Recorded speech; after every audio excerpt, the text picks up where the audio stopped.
Дел од собствениците на угостителските објекти вдолж крајбрежјето во стариот дел на Охрид на потегот од Дијано до Канео поднесоа тужби до управниот суд, бидејќи воочиле низа недоследности во целата постапка, која од почетокот на месец јули, иако ненадлежна, ја започна општината, а се однесува на отстранување на платформите од езерото. Собствениците на објектите на потегот од Дијано до Канео тврдат дека општината најнапред им издала решенија за рушење на платформите, а дури потоа им доставила записник за направениот увид.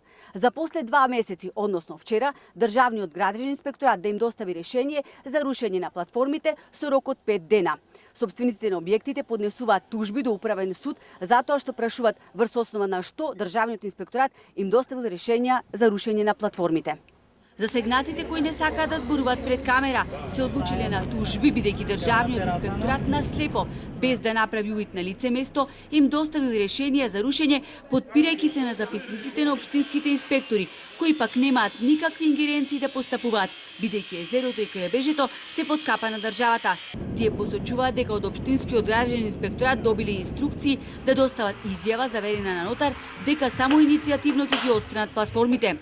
Градоначалникот Георгиевски вели дека дале налози за извршување и на поголеми објекти, не само на платформите. Прашавме за кои поголеми објекти станува збор и дали започнувањето на акцијата за рушење од објект во Горна Влашка мала не е замајување на јавноста кога во центарот на Охрид има дивоградби.